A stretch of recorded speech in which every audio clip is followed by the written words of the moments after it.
You are listening to Insurance Untangled podcast, where we explore the various challenges faced by dental practices due to their reliance on insurance. In this podcast, we dive deep into the issues surrounding dental insurance dependence and offer practical solutions and strategies for reducing your reliance on insurance. Join us as we interview industry experts, share success stories, and provide valuable insights to help you take control of your practice's financial future. Welcome to another exciting episode of the Insurance Untangled podcast. My name is Ben Tuyene, and I'm one of the co-hosts of this podcast.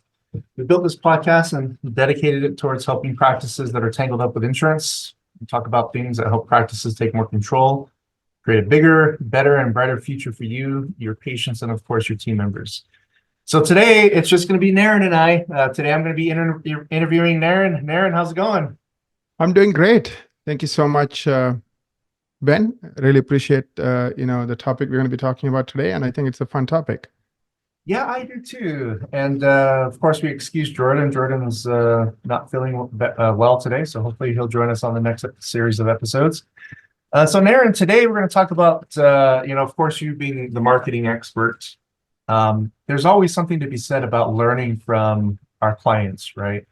Finding ways to improve things, but also just looking at things from client perspective, that kind of helps drives us with changes in the way that we serve dentists. So what we're going to talk about today is the biggest lessons that you've learned from your dental clients.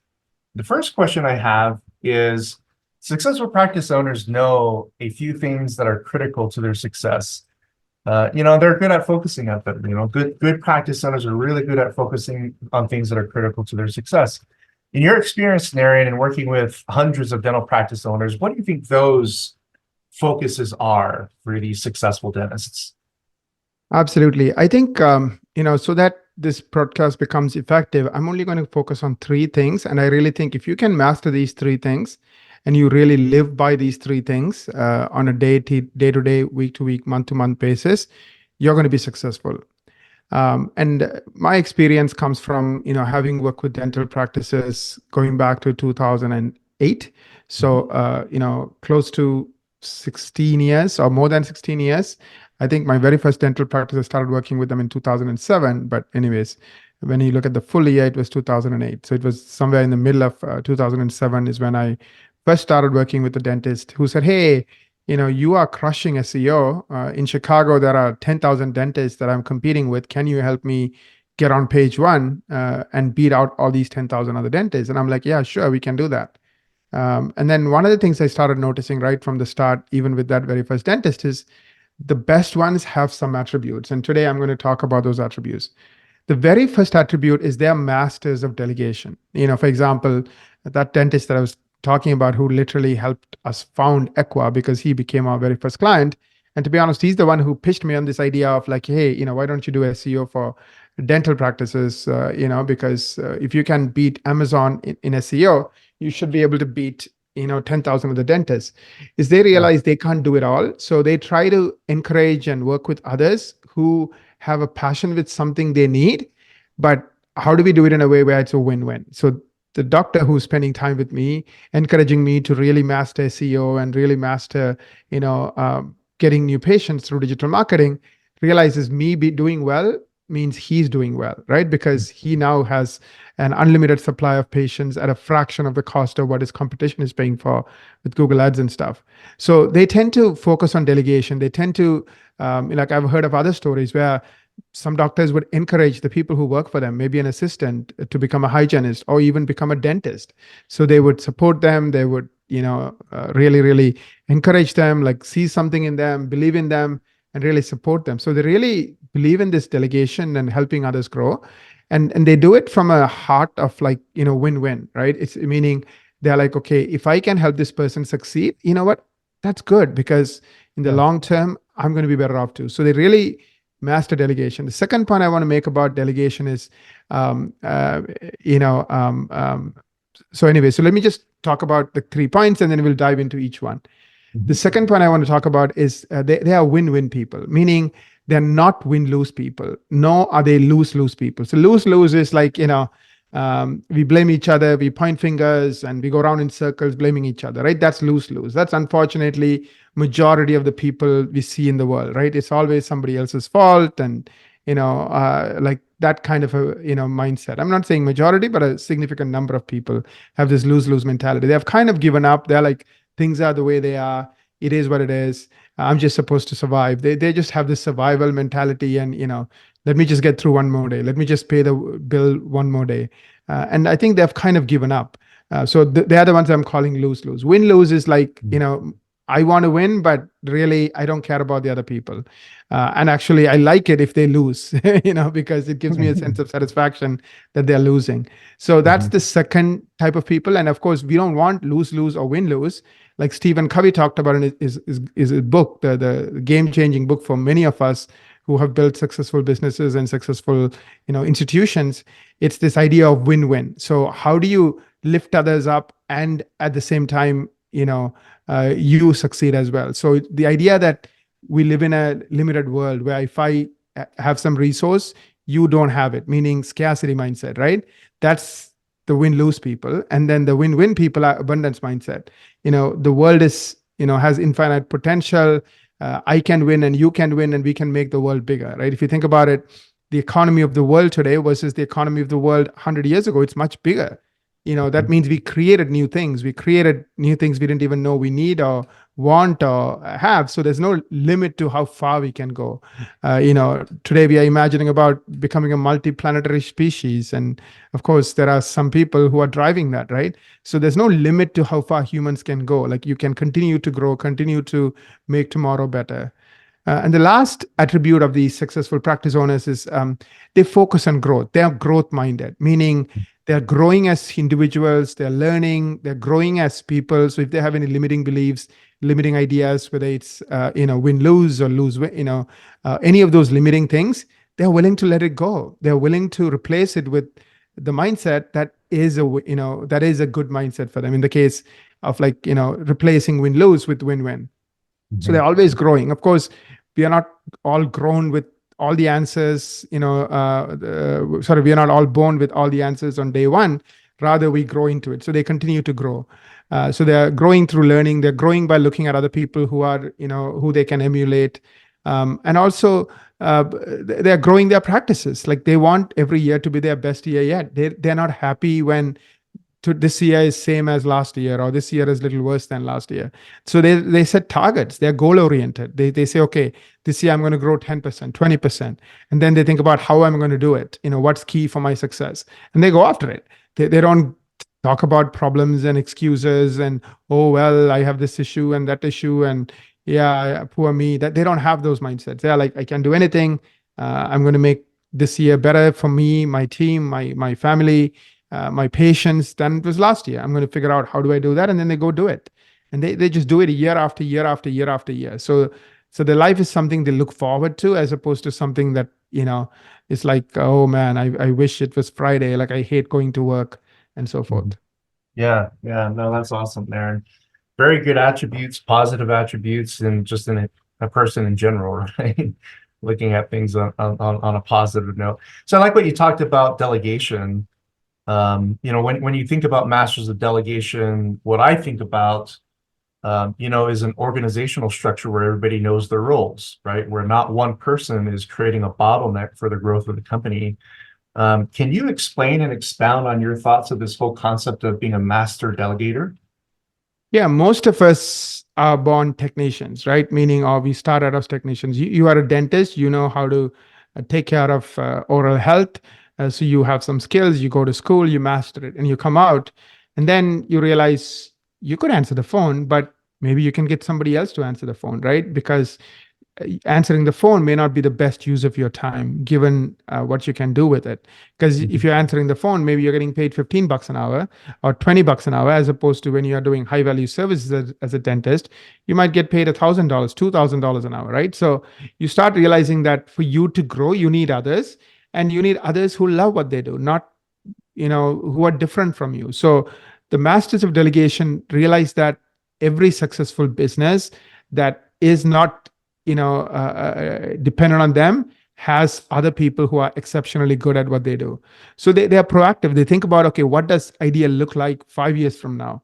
And then they realize they can't get to the 5 year mark today because they don't have the finances, they don't have the capabilities, meaning for you to lead a team of amazing people, you have to be an amazing leader. You have to be as good, if not better than them as a leader, right? So you can't go from, I've never led anybody, I've never managed anybody, to having the best team in the world with 20 people, right?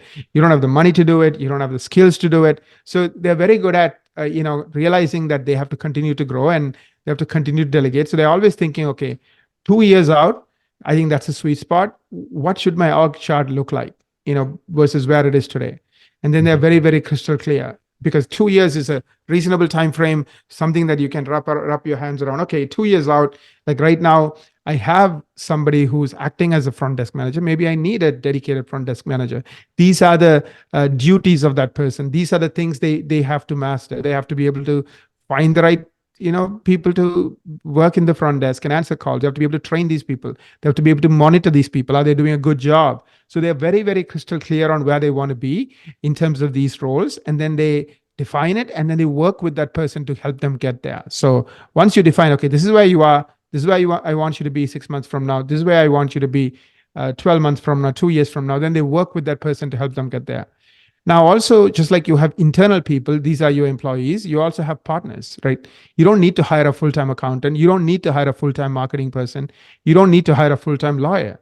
But are you finding the right partner? Someone who has the same vision as you for your practice with regards to their area. So for example, if your vision for marketing is, I want the best patients at the lowest cost, and how do I do that? And how do I make every year my best year yet with regards to new patients? Then find somebody who has the same vision, and then understand how they think, understand if the way they think and the way you think is compatible. And more importantly, understand, is that way of thinking going to help you achieve your targets, right? Or your goals? Like, just because you like somebody, let's say you like your accountant, but let's say he's not using cloud accounting. He's asking you to send papers and paper receipts, and he takes 6 months to reconcile your books every year. Even though you like him as a person, he's not the kind of person you need to build the organization you want to build. So be very crystal clear on what you want, and then see if that person or that partner, whether it's internal or external, is able to fulfill that. And then if it's an internal partner, of course, you have to help them get there too. Unless, of course, you are willing to pay extra bucks to get somebody with that kind of experience from the outside. But as a startup, you may not be able to do that. So sometimes once you clearly define where you want a certain person or certain role to be, you can work with them to help them get there. So that's kind of the way I think about delegation. And I'll tell you the opposite of delegation. I know if a practice owner has gone through several office managers, have gone through several team members, there's a lot of turnover. I know that practice is going to struggle. Doesn't matter how good we are with marketing. It's going to be like 2 steps forward, 2 steps back, 2 steps forward, 2 steps back. Because unfortunately, you can't do great things when you don't have the right people who are motivated and who love being there. Because it's like pulling teeth, right? I mean, I'm using that terminology. I mean, it's not fun, right? It's just painful and nobody likes it. So hopefully we never have to get to the situation we have to pull teeth, right? Hopefully you can, not ever get there. So you take care of your oral health. That's number one. Number two is, you are proactive in taking care of issues when they show up early. So mastering delegation, mastering this culture of helping others support you, and continuing to get better at it. So if you're running a $5 million practice, the skills you need and how you think about delegation will be very different from when you're running $1 million practice. So it's not like, oh, I have mastered delegation, I'm done. You have to keep going. You have to keep getting better at mastering delegation. Yeah, I remember when I first started in dentistry, at an executive level position, I was getting assignments from other executives. And these other executives were trying to teach me the art of delegation. Well, one of them assigned me, this other executive assigned me to edit personal videos of him recording his daughter doing soccer and all that. And I was supposed to put music and put it on YouTube and a private. And I was like, I don't know. This is not why I was hired. But it's like, this is personal stuff. This is BS. So there's one thing that you mentioned about, when business owners have high turnover of staffing, I guess it becomes a question of if you're a big delegator, to me, that experience kind of soured my taste towards that particular person. It's like, you are using me on company payroll for something personal, which is not part of my why this business is paying me, right? As like that's kind of inappropriate, right? But the other part is I remember when I was thrown into my position as the VP of payer relations, insurance relations, the very first day, they kind of threw me into it. Like the receptionist said, "Hey, I got Delta Dental on the phone." And Delta, of course, I've never dealt with insurance companies for dental. I didn't know the language. I was still in training, but they threw me into it. And I felt like I didn't have the right support system, right? I was like, I have no idea what I'm doing. I have no training. I have no structure, right? So I like what you're saying is that, the art of delegation is, putting the right people in the right seat, then also having, good training and a support system. You too often business owners throw people into positions without training, and then all of a sudden that person leaves, right? And now we spend more money trying to find somebody in lost opportunity because we can't keep those tasks, current, right?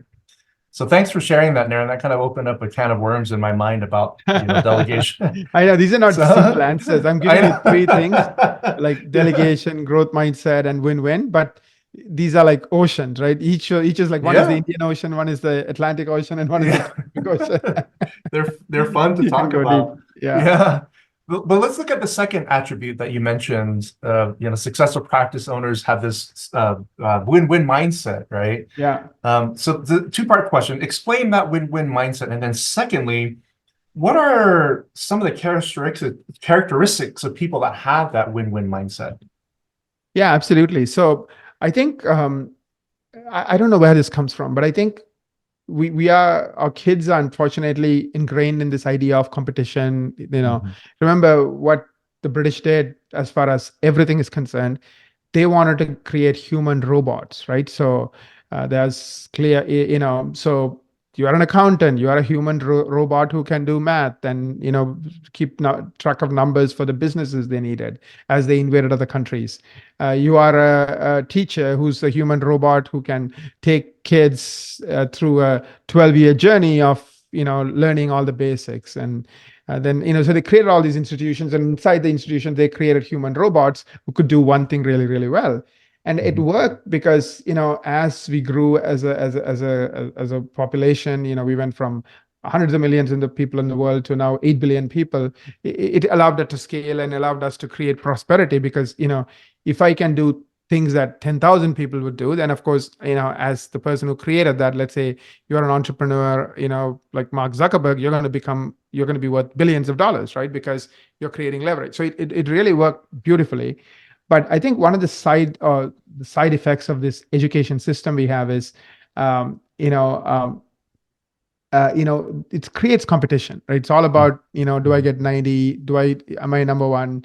And kids are indoctrinated in it, right? So if somebody else has a better way of doing a certain math problem, and you don't want to learn it. At least a lot of kids don't, because they're like, oh, he's smarter than me. I'm the smartest kid. I like, so they create feelings of jealousy and envy, and they push back anybody who's better than them, anybody who's doing something differently from them. So Mhm. instead of having admiration and appreciation for other people who are doing something better or different, they have envy and jealousy and all the negative attributes, right? So it's unfortunate, but a lot of people don't have that mind of appreciating others who are better than them. Don't have like for example, I don't know how I got it from, but like I remember as a 15-year-old reading books of great entrepreneurs, like the person who built the Honda, Toyota, like all the car companies, Ford, Henry Ford, Sam Walton, the Made in America story, right? That's the name of the book, because I was like, awesome. These people are interesting people, just like you and me, who ended up Mhm. doing interesting things. Like, I mean, they didn't come from rich families or, generational wealth. They were just regular people trying to make literally like coming from poverty in many cases or, middle class, and then somehow doing something unbelievably awesome and big, right? So I think it's unfortunate that the education system creates the opposite of that. Instead of like instead of creating people who. So I'll talk about the attributes of the people who typically are win-win. They don't give excuses, right? You never hear them saying, "Oh, it's everything sucks," but wink, wink, it's that guy's fault, or the Yeah. government's fault, or the market's fault, or the patient's fault. It's somebody's fault, right? They don't do that. You never hear them playing this victim thing. You never hear them, being the victim or believing they are the victim. They're always like, okay, this is an opportunity for me to learn. This is an opportunity, like you get fired, this is an opportunity for me to do something else. Maybe God is trying to tell me something that, hey, this is not right for me, especially if it happens again and again and again, right? So they're always looking for the silver lining. They're always looking for, how do I take, so in their word, the word failure doesn't exist. The word, it's not failure, rather it's, what can I learn from it? So either it's I'm learning something from it or I'm winning. Those are the two ways they think. And also they're kind of abundance minded people too. They don't believe that for me to win, you have to lose. Like, Ben, you and I have been working together. And then me and Gary work together. None of us believe that for Gary to win, you have to lose, or for you to win, Gary has to lose, right? Like, like you do something that's complementary to him, I do something that's complementary to you. So we all can win together. That idea that somehow there's a winner take all world. So they don't have those kind of ways of thinking. So I think if you have those negative mindsets, I think the first step is to kind of realize that's what's holding you back. Like those negative mindsets is why you are not able to grow, because always it's like I'm either a winner or I'm a loser, right? There's no loser. There's like winner or a learner. So if something doesn't work, you're learning from it. Winner, like no jealousy or envy, but appreciation and admiration. Those win-win people, you notice them, appreciating others, whether it's their own people or even outsiders. Hey, this doctor is amazing. He does XYZ better than I am. What can I learn from him? Let me call him. Let me ask him if I can come and shadow him, as opposed to, oh, I hate this guy. And, I don't want to, like, you get really negative feelings and thoughts, right? So it's just that idea that we all can grow. We all can, do better like this anyway. So that's my observation in over the last 25 years. They're just different people. And I don't think none of us are born this way. Most of the time we are like that, 10-year-old kid who's jealous and envious of the other 10-year-old kid. I was like that. I think even until I was like 18, I didn't want anybody doing better than me. I just felt threatened by them, as opposed to then the one thing that changed me is like growing up. My mother used to not only advise me and tell me, Naren, do this, do that, guide me and whatnot, but she would do that with my friends. In the beginning, I'm like, why is she doing that? Isn't that my competition? Like, why is she helping my competition? Then I realized the world is a big place. Like, there's no reason for me to get my satisfaction by seeing my friends struggle. That just is not, that's like, I'm going to be the, he's a dwarf, I'm a dwarf. We are competing about who's the bigger dwarf, right? As opposed to, I'm a giant, he's a giant. We are like trying to become even bigger. Again, I'm using the word giant, metaphorically, in terms of impact, in terms of whatever is important to you. Yeah, no, I agree with you. I've always been fascinated why people are so jealous of people that are more successful than you are at that moment in your life. I don't get it. I don't understand, because I look at successful people exactly how you mentioned, is from the perspective of let's learn from them, right? Resentment gets you nowhere as a person. Negativity certainly doesn't get you anywhere as a successful business owner. So I love what you said about that win-win positive mindset. The last thing here on the list here, Naren, is that you mentioned that successful practice owners, they focus on growth, right? Yes. So I've seen that, clients that have goals, and they remind themselves about those goals every single day, and they work towards those goals. You see those practices on a constant growth trend, right? Very little, well, the opposite of the feast and famine, right? Is they have regular, consistent growth over their careers. What are your thoughts about people that have that sort of growth mindset? Yeah, that's a great question. See, growth mindset people, don't have, like, we all have problems, right? We all have employees leaving. We all have that nasty patient who writes a nasty, Google review. It just comes with the territory. Some group of people, the ones who are growth minded, it's like background noise. It's not their main storyline. For the ones who are not growth minded, it's an excuse, it's an explanation. It's why things suck. And if you talk to them over a 5-year period, the growth minded person might be running a practice that is 2-3 times bigger than what it used to be 5 years ago. The person who's not, still the same old stories, still the same old things. It's like depressing. Like if you are a growth minded team member, you don't want to work for that second person. It's always, everything sucks, because unless you are a person who believes in, oh, everything sucks. I mean, what's the word? What's the phrase? Life is a self-fulfilling prophecy, right? For the ones who says, I can do anything and I can make this year better than last year and I'm going to work really hard, that's what manifests. For the one who says, well, this reason, that reason, well, maybe next year, but not now, maybe next year, not now, that's what manifests. Year after year after year after year after year, they are stuck, right? So the question you have to ask is, which life? Because life is a choice. Life is not, what just happens to us. We can create it. I mean, this guy, Steve Jobs, whose father was, I think from somewhere in the Middle East. His mother was his 18 or 19-year-old, or very young, maybe even less than that, young student, and they get pregnant and they'll give up the kid. Like their parents didn't want him. And he was raised by some middle, like some blue collar workers, right? I mean, his dad was like a carpenter or somebody, who works with his hands. And I mean, they couldn't even afford to send him to a decent university. That's one of the reasons he dropped out. He's like, I don't want my parents losing their life savings because of my tuition bill, because that's like 4 years of tuition is everything they have, right? And he said, forget it. And after the first year, he drops out, and then he ends up creating this unbelievable thing that we can't live without today, right? Like his products are used by 2 billion people. So did he have anything extra? No, he was just like anybody else. He just overcame his his challenges. I mean, I think one of the biggest things he had growing up is like, even my parents didn't want me, so I am unwanted, right? That's the story he had. But I guess his carpenter dad and mom, told him, no, we chose you. You are extremely wanted. We literally, worked really hard to get you as our son, right? So it changed the way he started thinking. I mean, those little influences I know we all have people who touch us and change our lives, and then he changed the lives of billions of people, right? Just one guy. So the question, I think, is, doesn't matter what happened in the past, what choice are you willing to make? Are you willing to make these choices where you are becoming more growth minded? You are setting goals.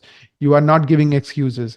Are you becoming more win-win oriented, where you are not, have this envy and jealousy and all those negative feelings, but rather you appreciate people and learn from people who are doing better than you, maybe even partner with them. So let's say you are extremely good at something, but you're not good at something else, partner with them. That way you can help them with the things you're extremely good at, let them help you with the things that they are extremely good at, right?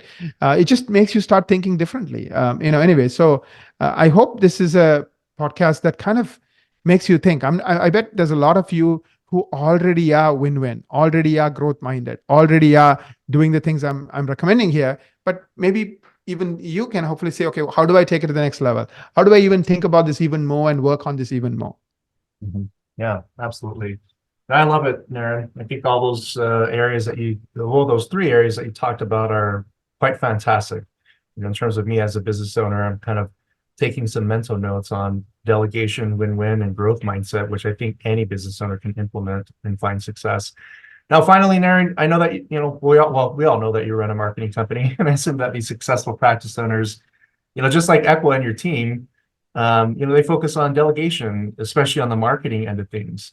So I've always learned from you, Naren, that SEO-based marketing is sort of a great focus, simply because it provides a clientele with a marketing avenue that costs less than Google Ads or any other type of marketing. A lot of times, a fraction of the cost of those marketing efforts. So if somebody is listening today and they're sort of thinking along those lines of, okay, I need to set some goals for growth, but I don't know how well I'm doing with my digital marketing, where do you suggest that they start with an analysis on that whole area of growth for the practice? Absolutely. If you want to grow, doesn't matter in what area, whether it's marketing, whether it's revenues, whether it's your education, whatever it is. Number one, you have to take stock of where you are, right? You need to know where you are right now. Number two, you have to take stock of where you want to be. And then number three, you need to come up with the game plan on how do I get there. So this is where I am, this is where I want to be, then how do I get there? So I think the marketing strategy meeting is a great tool to figure out where you are with marketing today. We do a 6 hours worth of analysis. We find out how you're doing with all the things that Google cares about. We find out how you're doing against your competition, and we'll tell you what that is. And then, one of the things that I believe for every dental practice owner who's listening to this podcast, you should have a goal is you should dominate SEO. Why SEO? Like, Ben alluded to, is a fraction of the cost of every other type of marketing. So to get a patient from SEO, if your SEO is doing really well, it'll cost you 20 cents on the dollar, 15 cents on the dollar versus Google Ads. So if that's your goal, one of the things we also do in the marketing strategy meeting is to give you a plan on how do you get into the top 5% who is getting 95% of the free traffic because you dominate SEO. So we help you, we review where you are with digital marketing and give you a plan on dominating SEO within 12 months. The link is insuranceuntangledcom/MSM, insuranceuntangledcom/MSM. Book that marketing strategy meeting, talk to our expert, see where you are and come up with a plan, and then decide what you want to do with it. And I urge you, right? Change doesn't take 3 years of thinking and planning. It takes a second. Somebody who's a criminal can say, what, from this minute onwards, I'm not going to steal. I'm not going to do any of those things I did. It only takes 1 second for that person to make a decision. Somebody who's struggling, who's just going around in circles and every year is the same as the last year, it only takes 1 minute to say, that's not going to be next year. That's not going to be me next quarter. This is what I'm going to do. This is the changes I'm going to make. And start small, right? Set small goals and then go from there. So hopefully you got some value from this. And if we can help you with marketing, insuranceuntangledcom/MSM, we would love to do that. Excellent. Thank you for sharing that, Naren. And as you know, listeners, just interviewing you, Naren, in general about just basic business questions, you have so many pearls and so many thoughts that would lead any business owner towards success. So thank you for today and sharing your feedback regarding delegation, win-win, and growth mindset. We really appreciate that. And then to all of our listeners, thank you for joining us today on another amazing episode of the Insurance Untangled podcast. If you enjoyed today's episode, don't forget to share this with your friends on social media. We also appreciate your reviews. So your reviews, any review that you give, hopefully 5 stars, will help other doctors find us. And then, by the way, don't forget to check out our website for future webinars, exclusive freebies, and other perks. And that website, as Naren mentioned, is insuranceuntangledcom. Until next time, we wish you the best of success.